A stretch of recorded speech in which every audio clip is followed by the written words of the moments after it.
Craig, let me get the bio out here.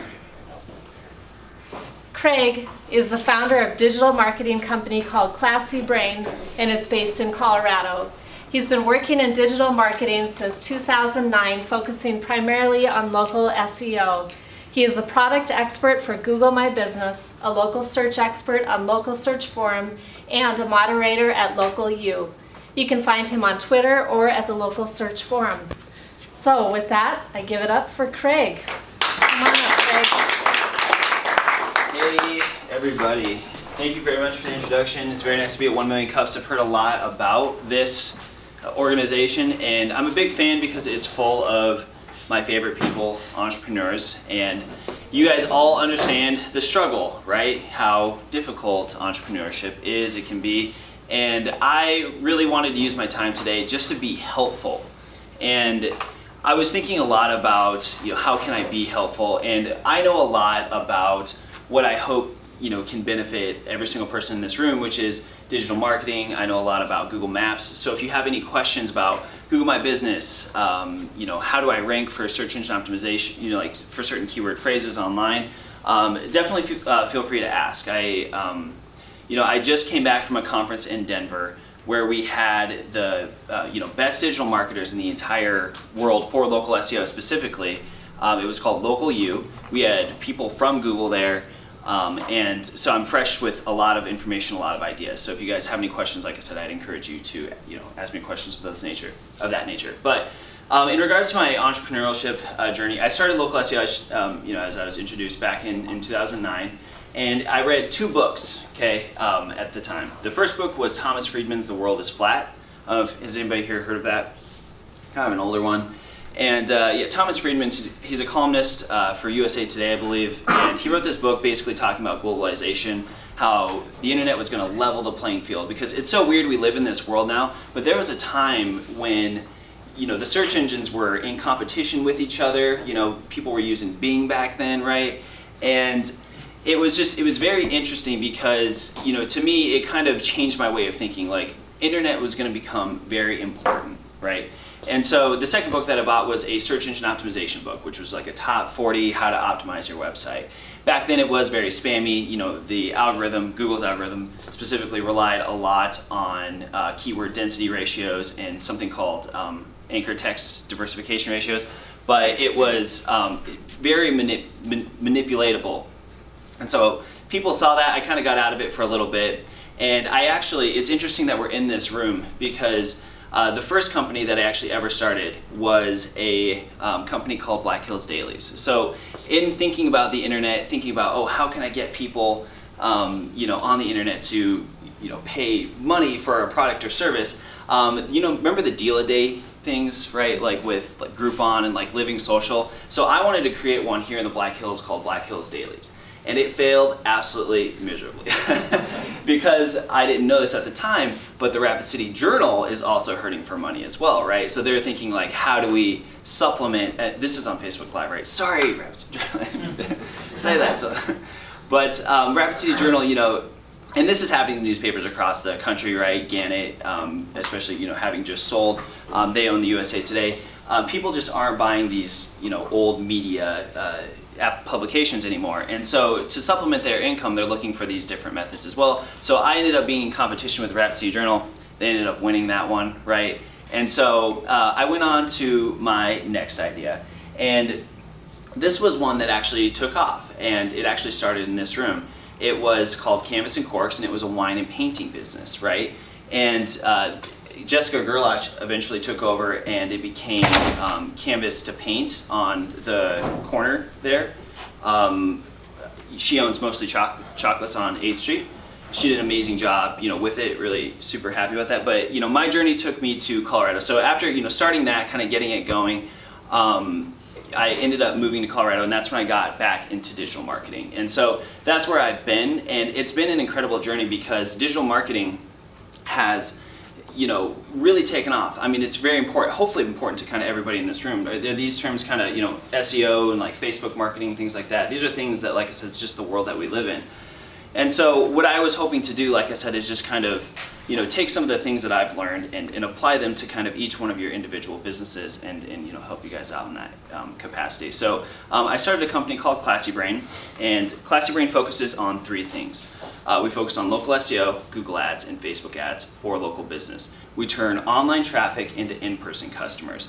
And we just do those 3 things because in the world of digital marketing, there's also a lot of different proficiencies. You can do web development, right? You can do app development. You can do all different sorts of web application building. But we just wanted to focus on 3. We wanted to be really good at those 3. And we just honed down.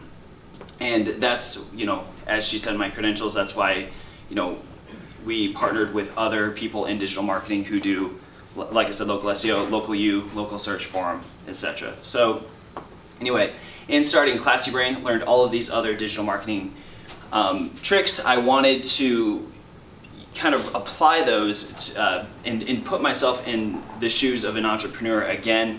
And I started a peanut butter company as well called Nerdy Nuts. So I don't know if any of you guys have heard of Nerdy Nuts. I see some head shaking. And I started Nerdy Nuts actually with my significant other, Erica. And we really wanted to, it was just like I wanted to try again. Like I know all these tricks now. I'm using them for all of these other businesses. Let's use them for myself. And Nerdy Nuts was really interesting because this was our first foray into PR, which I feel like is heavily underutilized, especially in Rapid City. But we basically created these 4 peanut butter flavors, one for each presidential candidate. And we emailed them to 200 news stations. And I got so many no's, you guys wouldn't even believe, right? But then Fox News picks it up, right? And some of the people who said no are kind of like, well, they did it, we'll do it too. So Yahoo Business picked it up, and then an affiliate, Fox Business, picked it up. We were on, it had to have been like 40 plus like affiliate stations, like both radio and television. This thing goes like completely viral and ended up selling way more peanut butter. I'm afraid to say anything because it's going to be forever, but we sold way more peanut butter than we had anticipated. And our lead times were really long, but we ended up making a pretty significant amount of money like in a day, right? And it was really interesting to me because, like I said, it's just the power of this world that we live in, right? And that's the kind of thing that I wanted to share with you guys is that like it's not, I don't even think it's that hard to do, right? I think that you just kind of have to know how to do it, right? And with the peanut butter campaign, we're actually trying to get on Shark Tank now, right? And that sounds like kind of crazy, but it's not if you just know the right people, you know who to talk to, right? You know the executive producers. Okay, I just need to find someone who can talk to an executive producer for me. And then, so we're being pitched to be on that now. And like I said, it's something that I feel like everybody here can do. I had some really great conversations with people at 1 Million Cups, and I think that if I could share anything, that I've learned just kind of in my journey, it's just like this is kind of a mentality thing. I feel like people just need to think bigger. How do I do this stuff? How do I use these applications? We live in a world where reporters have deadlines. They go to a pitch meeting every single morning and they're like, okay, what do I have? What's interesting? The editors approve it. They write about it, right? Because it's a click economy. They're trying to get clicks. They're trying to get likes. They're trying to get shares. And all you guys have to do in each one of your individual professions is just think of an angle. Think of an angle for them, write a press release, send it to them. And I see lawyers now with YouTube channels, right? Legal Eagle. I was talking about this at BNI the other day. Legal Eagle did this amazing video that went viral that was talking about what are the legal ramifications of storming Area 51. What would happen to every single person if they actually did legally?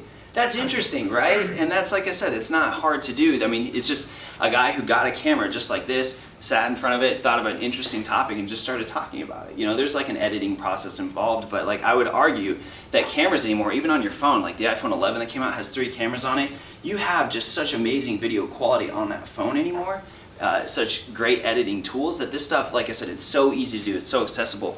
I don't mean to pick on Tiffany, right, but even in real estate, right, like you can do Facebook Live videos of listings. I heard of a real estate agent who dresses up in a T-Rex costume and she does like a showing in the T-Rex costume, right, and she points out, not saying you need, but like I said, that's just the world, that we kind of live in now, right, and so, Facebook Live is being rewarded very well in the Facebook algorithm right now. You go live on Facebook. You've all gotten those notifications from people who are live. Google is rewarding quality content and traffic, which back when I first started, that wasn't the case, so it's kind of refreshing to see. So now you just have to be experts, authorities in your guys' field, and it can be rewarded, kind of online. And so, that's really, like I said, everything I want to say. I wanted to leave a lot of time for, kind of Q&A. One thing, yeah, thanks. Dusty Whiteside from Thriving Financial. Yeah. Craig, can you talk us through, a lot of small business owners budgeting, starting out with kind of what you're talking about? Yeah. And I know you get it, but. Yeah, I love that question. I actually, I created a video kind of like if somebody wanted to start a digital marketing company, like here's kind of financially what they need. And yeah, budgeting is a great question because I think that in any business idea, at least how I've kind of looked at it, it's like you always want to go for things that have like a low barrier to entry, like financially. So like with digital marketing specifically, there's not a ton of hard costs. You do have to buy like softwares, to like use to be able to do your job correctly. But for the most part, it's just your time, kind of that you're trading. So, when we first started, I'm very open with finances actually, for Classy Brain specifically, but other people are part of Nerdy Nuts, so I gotta kind of be a little confidential there. But when Classy Brain first started, we were only making $30,000 a year. Right, like the first customer that I sold was, it was, so it was an electrician who they actually made $8 million a year as a franchise. And they just, I don't know, you just kind of go and you pitch them and they liked what we had. And they've been my customer now for, almost 4 years. But yeah, I got like a couple key customers that really kept me in business, and kind of able to figure all of this stuff out, because financially speaking, I think the hardest thing, and I don't know about for you guys, but getting, when you become a small business owner, taxes become very real, right? Like you have to pay taxes. And for me, that was kind of like a newer thing.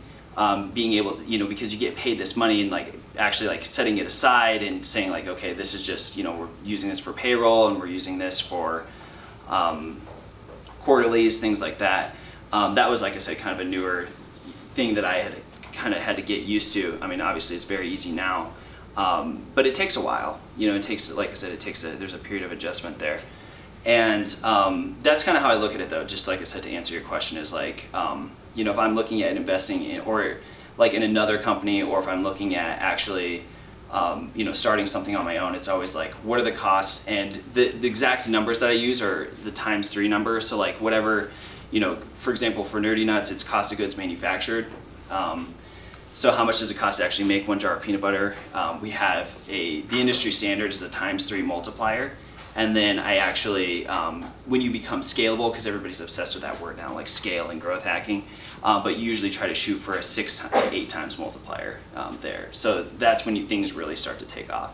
I don't know if you guys talk about like the difference between like growth and scale, right? But like growth just means like your expenses and your costs like raise at the same time. So Classy Brain will always grow, right? But Nerdy Nuts has the potential to scale. That's why it became so interesting to me. Your expenses eventually level out, and your profits still go up. So I don't know, that's kind of how I view it. So hopefully that's a good way to answer the question. Yeah. Any other questions though? Like, and use me too for marketing advice, right? To like, hey, I have a competitor who's outranking me, things like that. What are things that I can do? Tiffany, hey. So give us some examples of ways to bring us to the top of that Google search. Thank you for asking that. Yeah, that's a great question. And the algorithm right now, Google refers to the ranking signals as relevance, prominence, and prominence, and proximity is the third one. So the number one rank signal right now in the algorithm is proximity, which is how close you are to the thing that you're searching for. That's something that you can't really control, but it's something to keep in mind, right? So if you're, a financial advisor on the west side of town, you're probably only going to get customers on Google specifically from that side of town, right? Which, when you think about your marketing and your marketing channels, kind of leads you to other ideas like, okay, maybe we get a billboard, we put it on the other side of town or something like that, right? That's things I've been thinking about recently. But the second most important rank signal, I would argue, is links. Links are very important, and a backlink is when an authoritative website links back to your website. And that really goes back to Google's core, just kind of as a search company. When they first started, they were just this idea in a dorm room, and they came up with this concept called PageRank, which basically means that you don't get to define who you are online. Other people define you.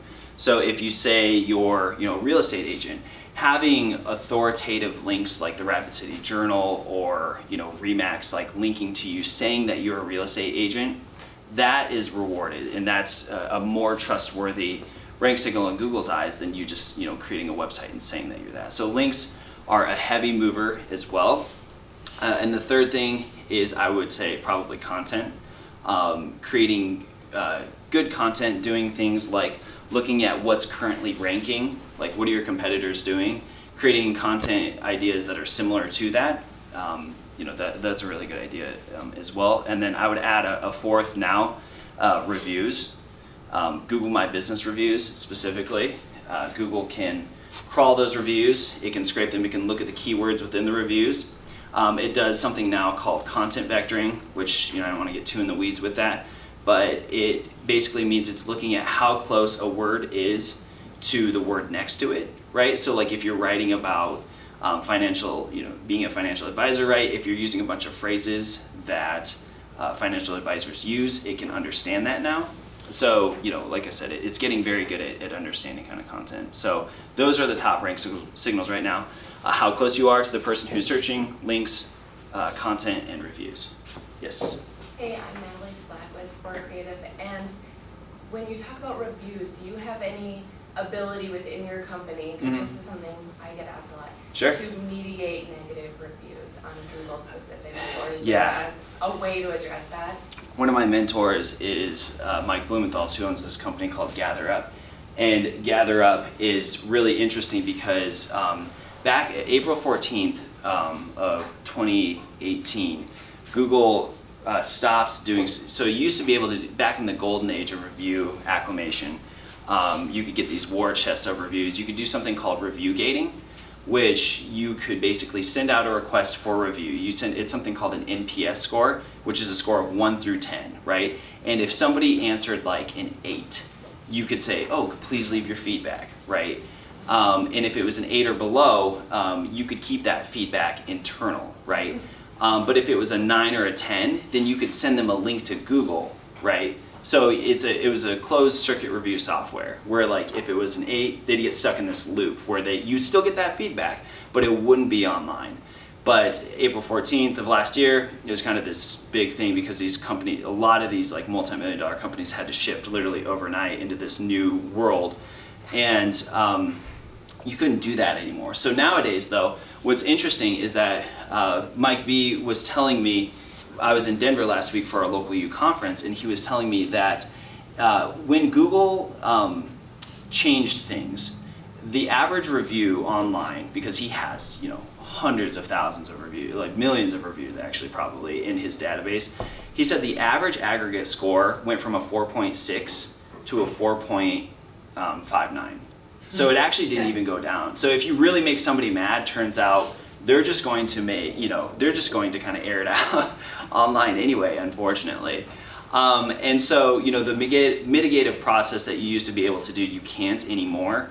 But what's interesting is nowadays, the reviews the negative reviews online, I view them as an opportunity because there's also studies that show that if you have a 5-star rating online, if you have all 5-star reviews, your conversion becomes as likely, like if people see this profile, as somebody who has a 3.5. So 3.5 and 5 are sometimes the same thing because people view those 5 stars almost as like not trustworthy.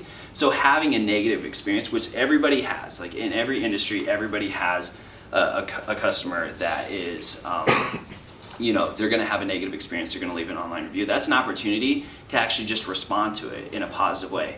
Because another stat is that negative reviews are typically the most viewed online. So I actually kind of like them in small businesses. When you have a negative review, it's really this opportunity to say, okay, how are we going to take care of this person? Also in a way that everybody's looking, right? Because if you guys think of your own review habits when you're looking for a place to eat, sometimes it's pretty common just to organize by lowest first and then just start reading. You know, people do that nowadays, right? So yeah, to answer your question there, I think that, you know, negative reviews are a positive thing. You know, you just got to handle them correctly kind of online. So, you know, the golden age of kind of keeping them completely offline was, you know, that's kind of over, but turns out it was never really that beneficial to kind of begin with. Hopefully that answers the question a little bit. Yeah, okay, cool. And thanks for asking that too, by the way. Yeah, any other questions, guys? No pressure or anything. Yeah. Marie String, Edward Jones. So I'm going to take it away from the technical Sure. Questions and just dig into a little bit more of the why. Why digital marketing or why peanut butter? I mean, those are not alike at all. And then you had, you know, corks and canvas. And so you have a lot of different interests, I'm assuming, or maybe you're looking at gaps in our industry or in our sector. So what's That's your exactly why? what it is gaps. Yeah, you know, I'm almost not a great entrepreneur in the terms of like, you know, I do like the things that I do, but it was never anything that I was like, oh, I'm gonna grow up and I wanna be this, you know, kind of a thing.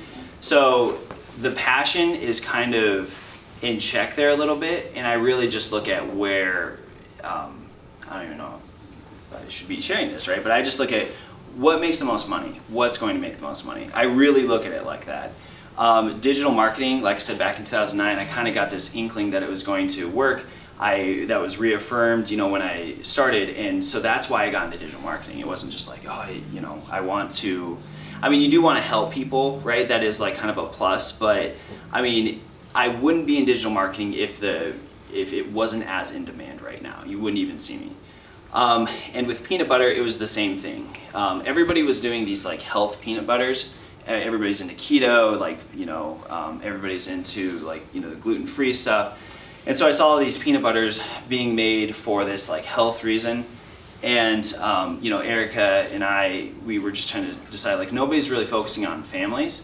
You know, you don't go to like Safeway and see peanut butter that's made for like a kid, like a flavored peanut butter. And so we saw that gap as well. So it really is gaps, and that is strictly how I look at this. I was actually just I was advising a food tour business in Boston, and they had just these amazing food tours that you could go on. It was $50, and I was talking with the owner. She's wanted to use local SEO specifically to try to get more, you know, people, but we started talking about like the actual mechanics like of her business, and she was only making, if you bought a $50 ticket, she was only making $25, right? And I just told her, like, you gotta at least making 50, you know, off of that. Again, that 3 times multiplier, because she's just like, I'm dumping my heart and soul this, we're not making a lot. And I'm just like, that's just kind of a business, you know, thing. And she's very passionate about it, but if I were, you know, back in her shoes, and again, this kind of goes back to canvas and corks, it's just, if the margins aren't there, then, you know, it's probably not a good idea. And so that's why I try to pivot into things that nobody's doing, but there's a lot of opportunity, as opposed to like, you know, trying to focus on that passion project. That is how I truly see it, and that's kind of how I've structured everything. So to answer your question there, it is gaps. Yeah. So then what's next? What's the next gap? What's the next gap? Yeah, I need more time right now. But we're really trying to double down on peanut butter, and that's been actually very successful. People just love it, you know, for whatever reason. And I think part of that is Erica. You know, she has a lot of the magic comes from there. You know, people don't really necessarily want to see like a skinny nerd slinging peanut butter, you know, so Erica is very much the face of Nerdy Nuts. But you know, I have a lot of gaps, by the way, that I've identified, that I've seen, that I feel. I was actually just talking to a florist, which I'll get, you know, circle back and touch on that. But yeah, the peanut butter thing right now, we had the actual presidential peanut butter go viral. They're actually trying it on Fox News. It was really cool. So we created this infographic, right? I call this chaining in PR, where you have one really good idea, and then you like chain it to like another idea later. And we're creating this poll, like forget polls, right? Who wants a poll? The peanut butter poll says this is gonna happen, right? Because this is, you know, user bases who've actually bought this peanut butter. So we're sending it to, you know, Fox News, and we're saying like, hooray, the peanut butter poll says Trump's gonna be our next president. And then I'm sending it to CNN and be like, oh no, Trump's becoming our next president, guys, you know, just in ways that like they understand, like that they would like want to report it. And so that's kind of the next step, is to hopefully get more of that. I think the PR method is the only method for the peanut butter company to grow specifically. It's worked. We actually just ran a test yesterday to see like, is the new traffic, the new sales that we get, how many of them convert? And internally I was thinking like, okay, if I have 10,000 customers, how many of them will become customers again?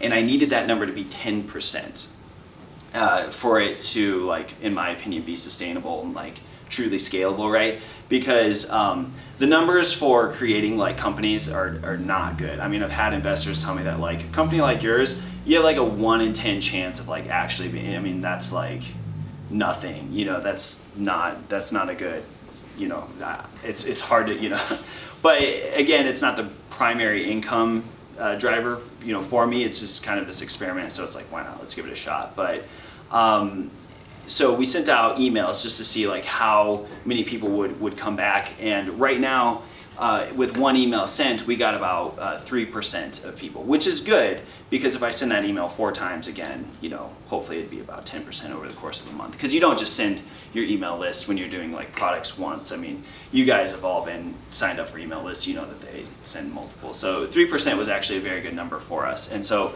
like I said, it kind of reaffirmed that the method that we're going on is a good one. So for 2020, our next idea is whoever's in the Super Bowl, we're creating 2 peanut butters, flavors based off of that. And then that's going to be our next big PR push. And then again, we're really hoping to get on Shark Tank. That's kind of, we have like a super small % chance of happening, you know, trying to get that, but we're currently in the process of doing that. So it's, like I said, it's just visibility for me. Yeah. Hi, Colleen Reagan, New Freedom Action Club. I heard something that just rang for me, because I get I'll do an email campaign. Sure. And get a ridiculously low read through, like, you know, maybe 25%, which to me is ridiculously low. Is that open rate? I don't know what that means. Okay, is this just people who opened it? Yes. Okay, Yes. okay. So are you saying that I should send that same email again a couple of weeks later to my same list? You'd want to redo it. So like the way that we did it was like, I was trying to incentivize people. The value proposition that we used was a discount. So, you know, it was a 10% discount that people, and that was mostly as an apology, you know, to all the Fox News people and like all of the Yahoo people as well, and, you know, whoever bought peanut butter, because our lead times were so long. So it was kind of like framed as like, we're really sorry, you know, it took a little bit longer. Here's a 10% discount as like a, you know, but we'll resend that email, just say that in a different way. Hey, don't forget, you know, we have this 10% promotion kind of going on. 25%, it's hard to say that's low, you know, and maybe, you know, you guys at Spore, you know, have some experience with this as well, but I've always, it varies, you know what I mean? It's because some people are more interested. It does kind of come down to headline though. So like, how big is the email list? Maybe 300. 300, that's decent. So I would just be, you know, thinking, I would be asking questions like, what am I trying to get out of the email list? You know, am I trying to get like in-person appointments? Am I trying to get referrals? And then try to frame the email around that. I would argue that, you know, shooting for like a 1% to 3%, like if you're not getting at least one person who, like an actual customer, because again, it's not really open rate, it's how many people actually, you know, do the thing that you're, you know, planning. But that's kind of how I would look at it is, you know, what's my goal? Okay, what's the email that can best accomplish that goal? And then what's a reasonable, you know, expectation? So again, even if that number is 1 for you, I just want to get one person in the door, thinking about it in that way. Yeah. Other questions, guys? I have a question. Yes, ma'am. Leah, Braun, Nsight Partners. What did you learn? You said you had a failure along the way as an entrepreneur. What did you learn from that failure? Yeah, sure. So failures, I would say that failures are, it's hard to have like any major failures like that come to mind, like, oh, this was like a huge mistake. I will say noticeable failures as I get bigger are hiring failures. Hiring is so expensive, like when you think about it, because for me, for like Classy Brain, for example, it takes about 2 years, I would say, before somebody becomes like you know, they get it. Things are clicking, you know, because search engine optimization is, it's easy things, you know, it's easy. It's individually, there's some easy things, but it's like 100 easy things all working together. So, you know, when I hire somebody and I train them, and let's say they decide it's not for them, or, you know, let's just say it was like a bad culture fit, right? Because that's another thing is like, you want to hire for, that's one thing that I've learned, is that when you're hiring, if I have a high proficiency but low culture fit, that's what I focused on kind of at first, was just like, oh, they're really smart. You know, it doesn't matter if they get along with everybody. You know, they're really sharp. They understand this stuff. That actually is a mistake. High culture fit, low proficiency is easily the way to go. So that was a huge lesson that I would say I learned. And then the other lesson I would say is probably the difference between growth and scale, and understanding that. So understanding that, like, you know, Canvas and Corks was never going to scale. It was never going to even like grow. It was going to kind of cap out. So picking ideas that actually had a super high ceiling, you know, even the deal a day thing, right? So thinking, you know, again, bigger. So those were probably two biggest lessons that are coming to mind for me right now. So, yeah. Thank you. Yeah, absolutely. Other questions? Yes, ma'am. With South Dakota State University, do you Oh, have great. any education or credentials that back you up when you go out to market yourself? Yeah, absolutely. So are you talking about education in school? It's funny because back in 2009 they didn't teach SEO in college. And when I was in Colorado Springs, I actually guest taught SEO for the digital marketing department at UCCS for Dr. Key. So yeah, it was literally something that wasn't even being taught in schools at the time. Is now. We actually have a textbook now, but the problem with textbooks, I was talking to Mark Travigan, who created the only SEO textbook, which is called The Art of SEO, is O'Reilly publishes it, right? And it takes about 8 months to go through a publishing cycle. And by the time it's out, 8 months is like ancient history. I mean, like, at the time when they published it, like, maybe like 10 to 20% of that actual textbook was no longer valid information. That's how quickly things move. So I actually feel bad for students, you know, kind of anymore, because all the innovation right now in digital marketing happens at a business level. It happens at the conference that I just put on in Denver last week. It happens at these conversations that we have at these tables, and a lot of students aren't really privy, and a lot of professors, they don't really have good materials available to them to actually teach this stuff effectively, in my opinion. Because again, it's like, we know the innovation, but we typically kind of keep that to ourselves, right? Because it's kind of this weird information game with the search engine, because the search engine doesn't want us to know these like things that we know. They want us to know a little bit, right? Because they want small businesses to succeed, but they don't want us to know, like, you know, Colonel Sanders' secret recipe, right? So they just want us to know, like, we think this is in it. So it's kind of this weird relationship. So again, they're not very forthcoming with this information kind of as well. But yeah, to answer your question, you know, the schooling, I actually went to school at the University of South Dakota for contemporary media. And, yeah, thanks. Sorry about that. I like Brookings. You know, I went for contemporary media and journalism, right? But then I just kind of decided, like, that was kind of an industry that I didn't feel like was going to, you know, and again, being a reporter nowadays, I have a lot of respect for them, because of, you know, it's very difficult, you know, like, it's, you know, you're working with deadlines, you have to put out more stories than you ever had to prior, and you also have to be interesting. They have to be interesting stories as well. So, yeah, hopefully that answers your question a little bit. Cool. So Craig, can you share a day in the life? What does a day for you look like? A typical work day? So I wake up and immediately answer emails. My inbox is just, I've kind of learned that I have periods of like intense productivity from you know, 8 a.m. to about 1 p.m. That's like when my brain is just kind of going and I can do like a lot of heavy lifting. And then in the afternoon, I usually reserve for meetings. So get into Classy Brain. Like I said, I just check a ton of email at that point in time. People are either business owners are either night owls, so they're up at like 4 a.m. It's crazy.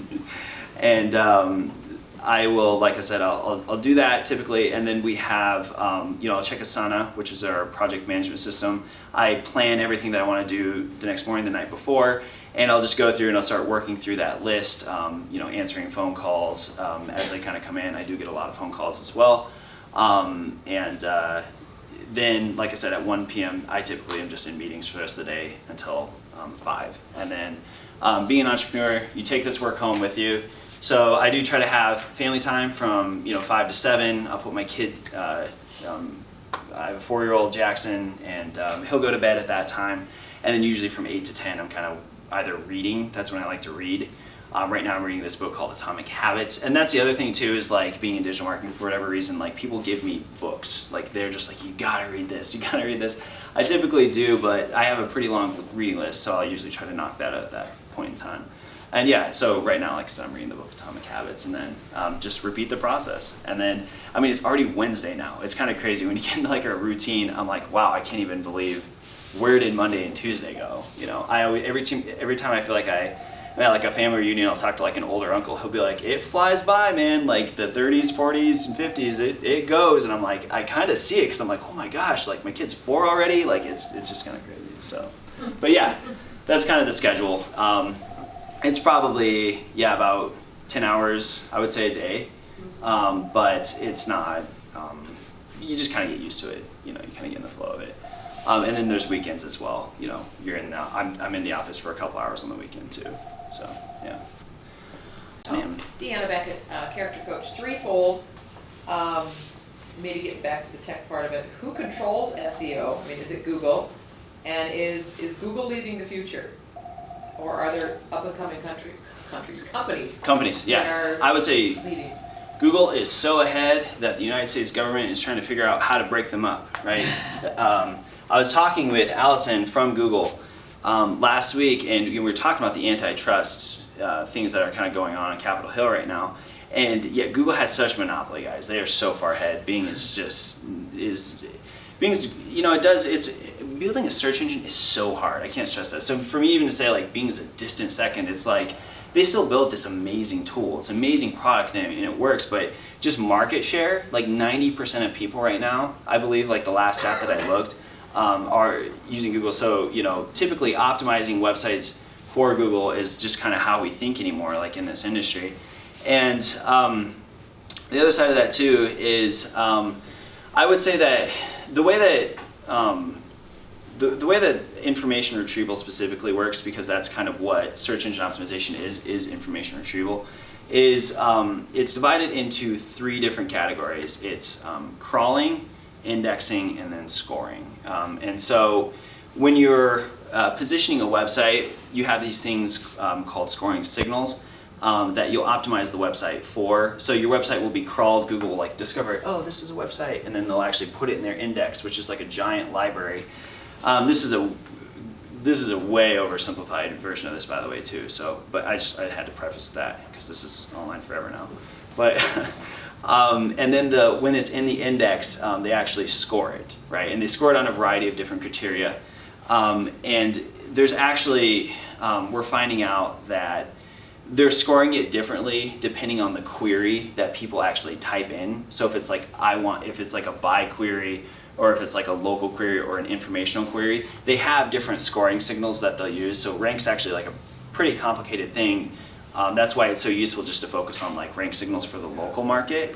But yeah, Google does control a lot of those scoring signals. Right now they're using something called machine learning and artificial intelligence, and they have these updates where they study click habits. So there's this patent that refers to something called pogo sticking, where if you have a list of 10 results and you click on a result and you stay there for like 2 seconds, then you click back, then you click to the second result, you stay there for 2 seconds, you click back, and then you click to the third result and you stay there for 10 seconds, and maybe you exit your browser, the machine kind of trains itself like, oh, they liked that third result. We should maybe consider having that up there, right? So that's another part of, like I said, how the search engine works as well.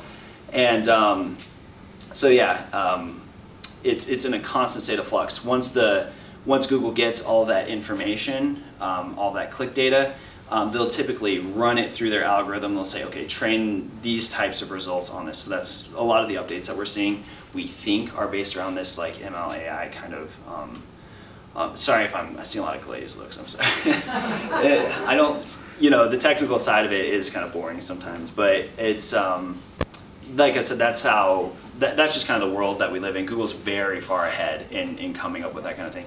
Alphabet specifically. Sundar Pichai actually took over Google in 2015 and literally doubled their stock in like 4 years. I mean, it's crazy. Their stock's worth like $1,000 now or something like that.